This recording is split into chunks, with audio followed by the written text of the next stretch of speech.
राष्ट्र सर्वप्रथम, राष्ट्र सर्वप्रथम, राष्ट्र सर्वप्रथम, राष्ट्र सर्वप्रथम। राष्ट्र सर्वप्रथम की बात ललित सुमन के साथ कार्यक्रम नेशनल टीवी चैनल कात्यायनी पर आप सभी राष्ट्रवासियों का स्वागत है। राष्ट्र सर्वप्रथम की बात में आज सबसे पहले बाबू जगजीवन राम जी की जयंती पर और डॉक्टर श्यामा प्रसाद मुखर्जी के जयंती पर शत शत नमन। राष्ट्र उन्हें आज भी उसी रूप में याद करता है, राष्ट्र उन्हें नमन करता है।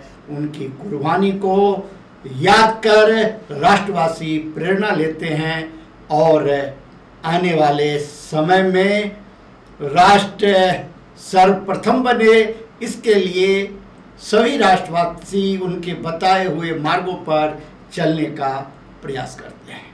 उनके जयंती के अवसर पर जगह जगह कार्यक्रम का आयोजन आज किया गया और सभी ने अपने अपने तरीके से श्रद्धा सुमन अर्पित की। राष्ट्र सर्वप्रथम की बात ललित सुमन के साथ कार्यक्रम में हम आपको बताएं कि एक बार फिर से आयुर्वेद को बदनाम करने को लेकर चिकित्सक नाराज हैं आयुर्वेद के, और उनका कहना है कि आयुर्वेद के खिलाफ यह एक बहुत बड़ी साजिश है।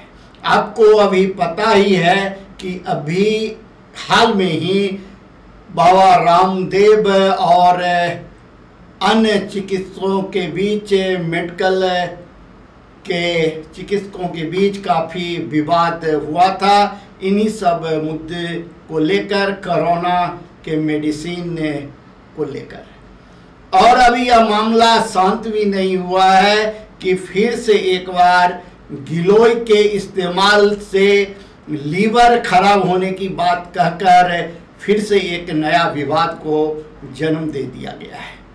इससे आयुर्वेद के चिकित्सक काफ़ी दुखी हैं, आहत हैं और राष्ट्रीय अध्यक्ष डॉक्टर आरपी पराशर का कहना है कि यह आयुर्वेद के खिलाफ एक सोची समझी साजिश के तहत यह सब किया जा रहा है। गलती हुई होगी चिकित्सकों से जो गलत दवा देकर रोगी का इलाज किए होंगे और बदनाम किया जा रहा है गिलोय को।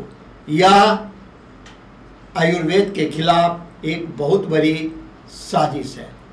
राष्ट्र सर्वप्रथम की बात ललित सुमन के साथ कार्यक्रम में हम आपको बताएं कि मानसून जिस प्रकार से आज 6 तारीख बीतने को आ गया लेकिन बारिश नहीं हो रही है, इसी प्रकार की स्थिति 15 वर्ष पूर्व भी देखी गई थी, जब मानसून इतने विलंब से आया था और लोग परेशान हो उठे थे। बीच में 2 दिन बारिश का आना, आकर के राहत प्रदान कर देना, यह आम लोगों के लिए बड़ा ही बेहतरीन अवसर रहा, जब संपूर्ण विज्ञान के ज्ञाता मौसम वैज्ञानिक यह कह रहे थे कि 7 तारीख तक मानसून नहीं आ पाएगा और लोग गर्मी से परेशान थे। उस समय में प्रकृति ने 2 दिन शाम के समय बारिश कर जो राहत प्रदान किया, उसके लिए ईश्वर को ही धन्यवाद दिया जा सकता है, क्योंकि मौसम वैज्ञानिक के द्वारा जो बातें कही गई वह सही साबित हो रही है, क्योंकि आज 6 तारीख गुजर गया और मानसून ने अभी तक दस्तक नहीं दिया है। राष्ट्र सर्वप्रथम की बात ललित सुमन के साथ कार्यक्रम में हम आपको बताएं, सौरभ भारद्वाज ने पत्रकारों से बात करते हुए दिल्ली के एमसीडी पर गंभीर आरोप लगाते हुए कहा है कि भाजपा कि एमसीडी में 15 वर्षों में जो पहले भ्रष्टाचार नहीं थी वह इन आने वाले वर्षों में देखने को मिल रहा है। कोरोना काल में भी जब सब कुछ बंद था, लोग घरों के अंदर कैद थे, उस समय में भी अवैध ढंग से अनऑथराइज कंस्ट्रक्शन को अंजाम दिया जा रहा था और निगम के अधिकारी कर्मचारी इस पर कार्रवाई करने की जगह खामोश थे। कोरोना की दूसरी लहर के समय में भी बड़े पैमाने पर अवैध निर्माण और अतिक्रमण की बातें उन्होंने कही। साथ ही उन्होंने एक क्लिप जारी किया मीडिया के सामने, जिसमें भाजपा के एक विधायक के एमसीडी के अधिकारियों से हो रही बातें को मीडिया के सामने लाकर बताया गया कि किस प्रकार से एमसीडी के अंदर भ्रष्टाचार व्याप्त है और भाजपा के विधायक ही इस बात को लेकर एमसीडी के अधिकारी को बता रहे हैं कि गरीबों के मकान को तोड़ने के लिए तो एजेंसियां पहुंच जाती है, लेकिन जो पैसे देकर अवैध निर्माण करता है उसे एमसीडी क्यों छोड़ रही है। यह सभी बातें जांच का विषय है और हमने पहले भी कहा है और हमने कल भी इस पर चर्चा की थी उत्तरी दिल्ली नगर निगम की, और यह बात है पूर्वी दिल्ली नगर निगम की। इसी प्रकार से दिल्ली के तीनों नगर निगमों में बड़े पैमाने पर अवैध निर्माण और अतिक्रमण हो रहा है। डीएमसी एक्ट का मखौल बनाया जा रहा है, एनजीटी के आदेश को दरकिनार किया जा रहा है। आप आज भी एक सर्वे कर लें और आप संपूर्ण दिल्ली का एक बार परिक्रमा कर लें तो आपको आज भी यह नजर आ जाएगा कि बगैर ढके हुए बड़े पैमाने पर निर्माण कार्य कराए जा रहे हैं, किए जा रहे हैं।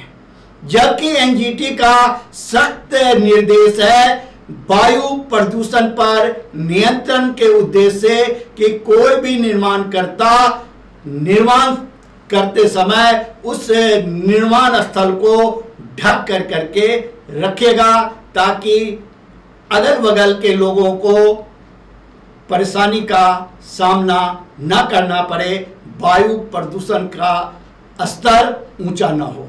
लेकिन एनजीटी के इस आदेश का खुलेआम उल्लंघन संपूर्ण दिल्ली में किया जा रहा है और एमसीडी के अधिकारी खामोश बैठे हैं और के पीछे जो कारण बताया जा रहा है वह सिर्फ और सिर्फ भ्रष्टाचार है।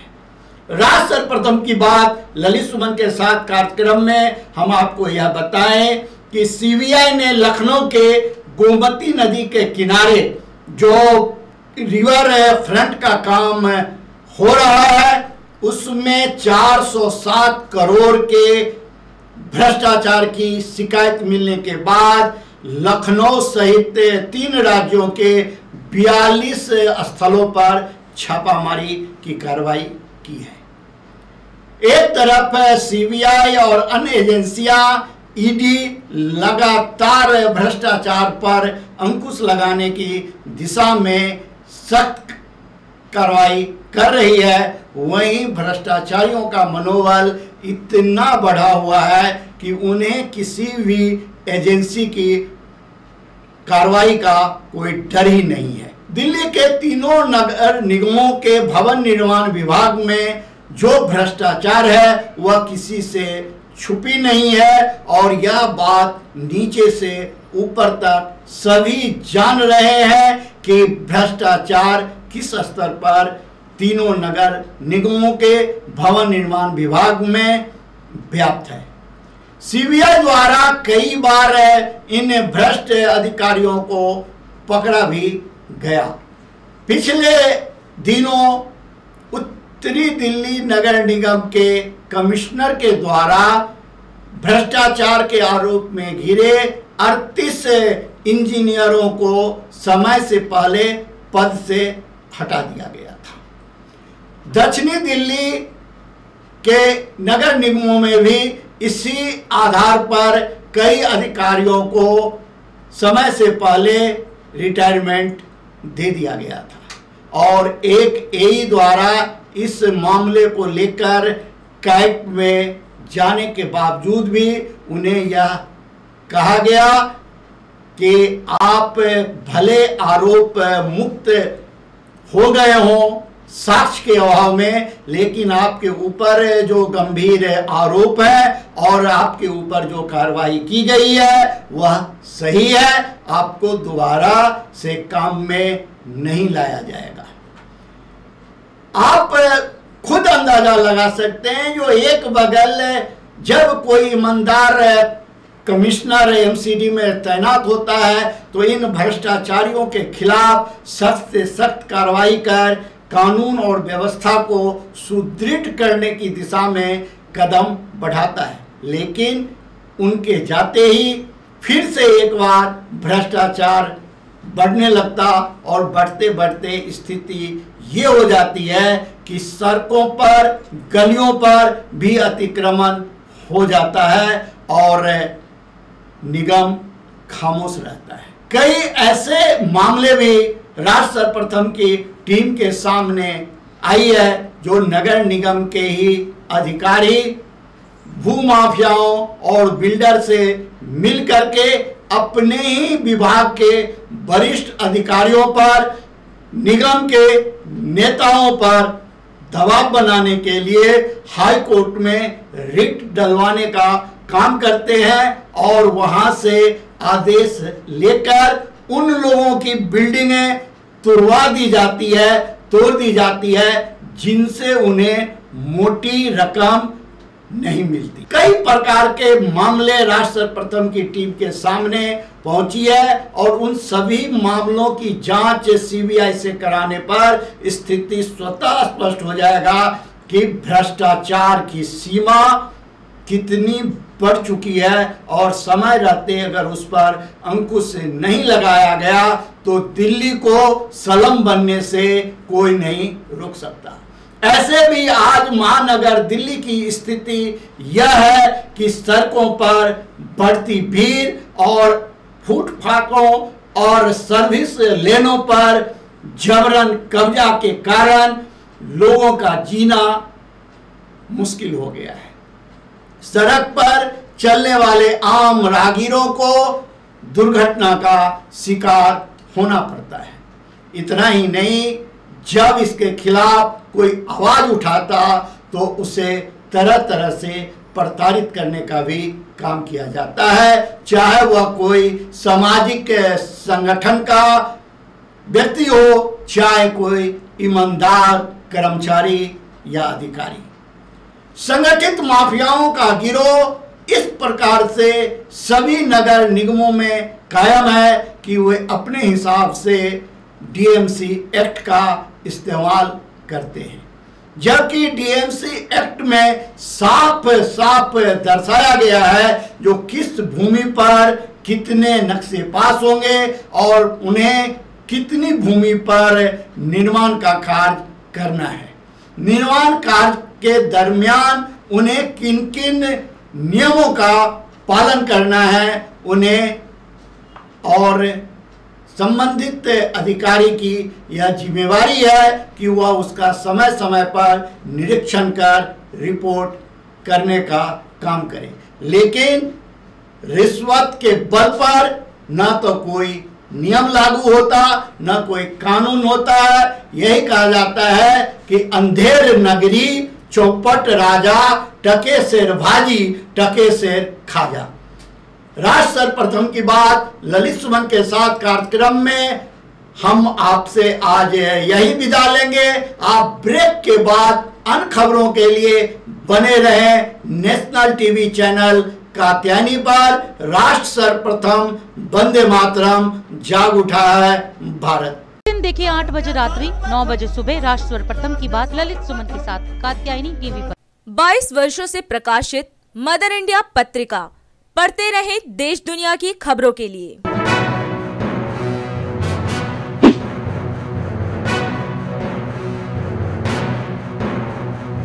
26वें वर्ष में आपके लोकप्रिय समाचार पत्र इंडिया दर्पण का प्रवेश। आप देखते रहे अपने क्षेत्र की खबरें।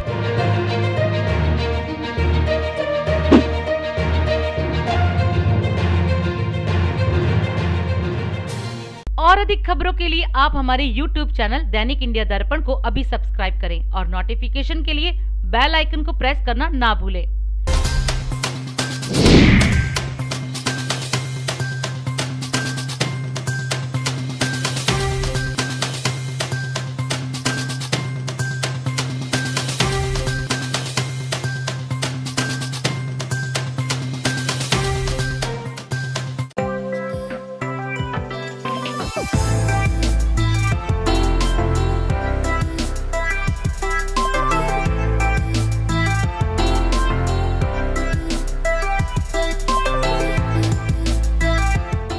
आम आदमी पार्टी के मुख्य प्रवक्ता और विधायक सौरभ भारद्वाज ने मंगलवार को एमसीडी में व्याप्त भ्रष्टाचार को लेकर एक प्रेस कॉन्फ्रेंस की।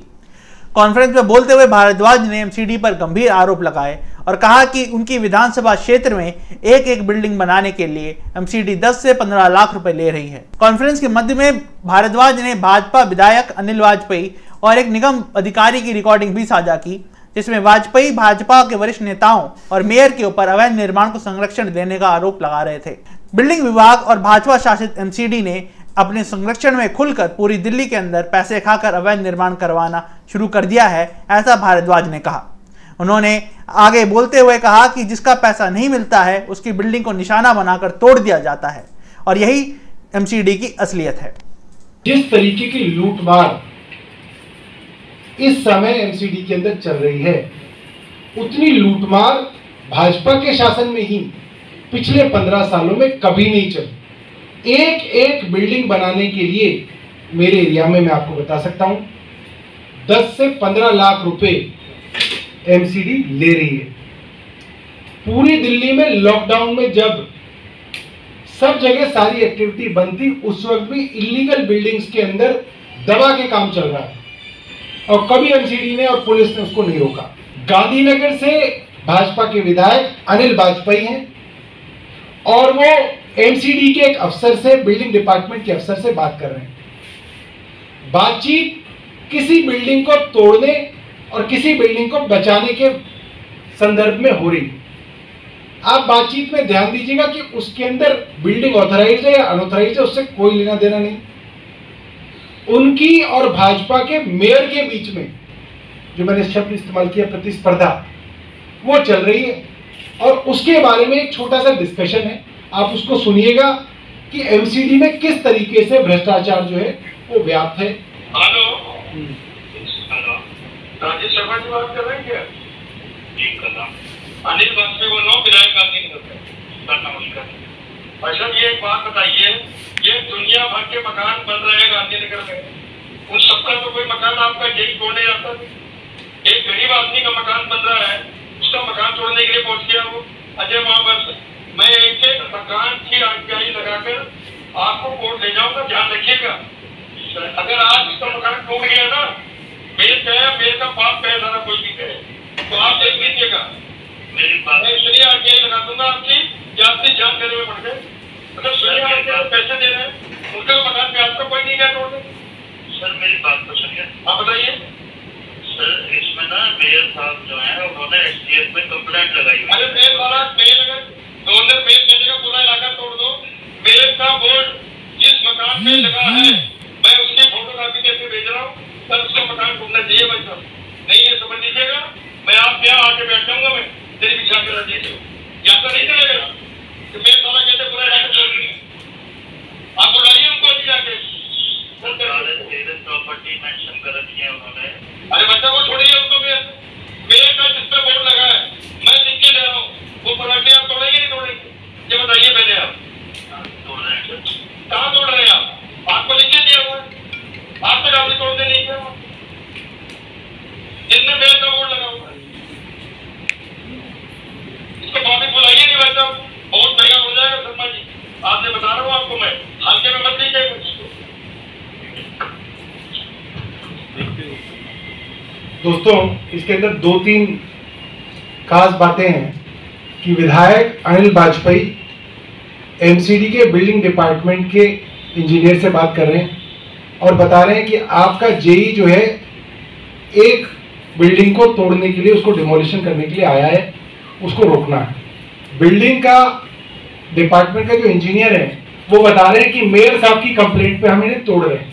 विधायक कह रहा है कि मेयर ने जो बिल्डिंगें बनवाई हैं, मेयर के संरक्षण में जो बिल्डिंगें बनी हैं, जिन पे मेयर के नाम के बोर्ड लगे हुए हैं, उनको आपने नहीं तोड़ा, वो भी इलीगल बनी थी, अनऑथराइज्ड बनी थी, तो क्यों नहीं मिला? और एक विशेष बात जो विधायक जी ने कही, भाजपा के विधायक ने ही भाजपा की एमसीडी को कहा कि जिस जिस मकान से पैसे मिल जाते हैं वो तो तुम तोड़ते नहीं हो। दर्जनों मकान बने, उनको तो तुमने नहीं तोड़ा। यहां पैसे नहीं मिले, यहां तुम तोड़ने आ गए। तो साफ साफ आप देख सकते हैं कि खुल के बिल्डिंग डिपार्टमेंट और दिल्ली की एमसीडी, भाजपा शासित एमसीडी, पैसे खाकर पूरी दिल्ली के अंदर अनऑथराइज्ड कंस्ट्रक्शन करवा रही है, संरक्षण में करा रही है। जिसका पैसा नहीं मिलता उस बिल्डिंग को टारगेट करके उसको डिमोलिश किया जाता है, और जिससे पैसा मिल जाए उसको बनाने दिया जाता है। डिमोलिश करके जिसका पैसा मिल जाए तो उसको डिमोलिशन के बाद भी पूरा का पूरा बनवा दिया जाता है। ये दिल्ली में दिल्ली भाजपा की असलियत हम आपको बताना चाहते हैं। गाय के गोबर से बने भारत के पहले और एकमात्र पेंट खादी प्रकृति पेंट की जयपुर में स्थापित नई स्वचालित इकाई का एमएसएमई मंत्री नितिन गडकरी ने आज उद्घाटन किया। खुद को प्राकृति पेंट का ब्रांड एम्बेसडर घोषित करते हुए उन्होंने कहा कि वह इसे देश भर में बढ़ावा देंगे ताकि युवा उद्यमियों को गोबर पेंट के निर्माण के लिए प्रोत्साहित किया जा सके। ऑनलाइन कॉन्फ्रेंस में उन्होंने सफल शोध के लिए खादी और ग्राम उद्योग आयोग KVIC की भी सराहना की। उन्होंने कहा कि खादी प्रकृति पेंट में गरीब से गरीब व्यक्ति के लाभ के लिए सतत विकास की अपार संभावनाएं हैं। हमारा लक्ष्य प्रत्येक गांव में एक खादी प्राकृतिक पेंट इकाई स्थापित करने का होना चाहिए। इस अवसर पर उन्होंने 1000 लीटर पेंट के ऑर्डर की भी घोषणा की, जिसे वह नागपुर में अपने आवास के लिए उपयोग करेंगे। आपको बता दें कि खादी पेंट का नया संयंत्र कुमारप्पा राष्ट्रीय हस्त निर्मित कागज संस्थान के परिसर में स्थापित किया गया है, जो कि KVIC की एक इकाई है। पहले प्रकृति पेंट का निर्माण एक प्रोटोटाइप योजना पर मैन्युअल रूप से किया जा रहा था। नई निर्माण इकाई से अब इसका दैनिक उत्पादन दुगना हो गया है और 1000 लीटर तक उत्पादन करने की इसमें क्षमता है। खादी प्रकृति पेंट का उद्घाटन इसी साल जनवरी में किया गया था। विशेष रूप से ये जो रिसर्च किया है और रिसर्च में जो सफलता हासिल की है, ये मेरे लिए बहुत बड़ी खुशी है, क्योंकि ग्रामोद्योग, कृषि उद्योग, कुटीर उद्योग, हैंडलूम, हैंडीक्राफ्ट्स, ये मैं इसको अपने जीवन के एक मिशन के रूप में मानता हूँ। गांधी जी, पंडित दीनदयाल उपाध्याय, डॉक्टर राम मनोहर लोहिया जी ने ग्रामीण और कृषि अर्थव्यवस्था को मजबूत किए बिना हम भारत का भविष्य नहीं बदल सकते, ये तीनों ने भी कहा है। यो एग्रो इकोनॉमिक्स, रूरल इकोनॉमिक्स, इसमें जब तक सोशियो इकोनॉमिक ट्रांसफॉर्मेशन नहीं होगा तब तक प्रधानमंत्री जी का जो आत्मनिर्भर भारत का सपना है वो हम पूरा नहीं कर सकते। जो खादी ग्रामोद्योग ने सक्सेना जी के नेतृत्व में ये पहल की है, ये पहल एक ऐतिहासिक है और क्रांतिकारी है, और गांधी जी और दीनदयाल जी का सपना पूरा करने के उपलक्ष्य में ये एक बहुत आगे की पायदान पर हम गए हैं। इससे गांव समृद्ध होंगे, संपन्न होंगे, गाय की रक्षा होगी। कोई गाय काटने के लिए बेचेगा नहीं, क्योंकि गाय की इकोनॉमी से जब वो गरीब परिवार को रोजी रोटी मिलेगी तो वो बेचेगा क्यों। और इसलिए एक नया थॉट, एक नया सामाजिक आर्थिक चिंतन इस प्रयोग ने दिया है। और इसी प्रकार से अनेक रूरल एग्रीकल्चर, ट्राइबल और फॉरेस्ट से रिलेटेड टेक्नोलॉजी को अलग से विकसित करना, ये खादी ग्रामोद्योग ने प्राथमिकता देनी चाहिए। और इसलिए ये रिसर्च जिन जिन संशोधकों ने किया है, और विशेष रूप से जो खादी ग्रामोद्योग के अधिकारियों ने उनको मदद की है, सक्सेना जी के नेतृत्व में आपने जो प्रयोग किया है, मैं बिल्कुल हाथ जोड़कर आपका सबका अभिनंदन करता हूं। उसी प्रकार से इस योजना को हर गांव में गोबर अवेलेबल है और हर गांव में ये प्लांट खड़ा होगा और वहीं से हमारा पेंट तैयार होगा, प्राकृतिक पेंट, और वो निश्चित रूप से पूरे देश में जाएगा और इसको पॉपुलर करने में मैं खुद इसका एम्बेसडर करके प्रचार करूंगा। आज मैं आपके इंडस्ट्री को 500 लीटर वो डिस्टेम्पर और 500 लीटर इनेबल पेंट का ऑर्डर दे रहा हूं। मुझे तुरंत आप एक इनवॉइस भेजो, कितने रुपए का चेक चाहिए, मैं डिजिटल ट्रांसफर करके आपको पैसे भेजता हूं।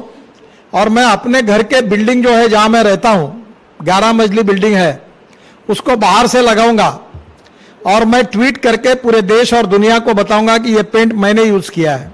और आगे चल के हमें यह करना है कि दूध सेकेंडरी होगा और मेन प्रोडक्ट जो है गोबर और गोमूत्र होगा, और इससे देश की इकोनॉमी बदल जाएगी। एक परिवार, एक गाय और एक नीम का झाड़, तो किसी को रोजी रोटी के लिए गांव छोड़ना नहीं पड़ेगा। तो मुझे लगता है कि दीनदयाल जी का, महात्मा गांधी जी का, राम मनोहर लोहिया जी का सही अर्थ में एक सपना पूरा हो रहा है। और इस सपने में आप सक्सेना जी के नेतृत्व में, कुमारप्पा हैंडमेड पेपर इंस्टीट्यूट के सभी अधिकारीगण, रिसर्च करने वाले जो लोग जिनका मैंने सत्कार किया था, उनको फिर से धन्यवाद देता हूं और सभी अधिकारियों को धन्यवाद देता हूं और इस कार्य के लिए मेरी बहुत बहुत शुभकामनाएं। पूर्व लोकसभा अध्यक्ष मीरा कुमार ने आज अपने पिता व वरिष्ठ कांग्रेसी नेता व भारत के पूर्व उप प्रधानमंत्री स्वर्गीय बाबू जगजीवन राम की पुण्यतिथि को सादगी से मनाया।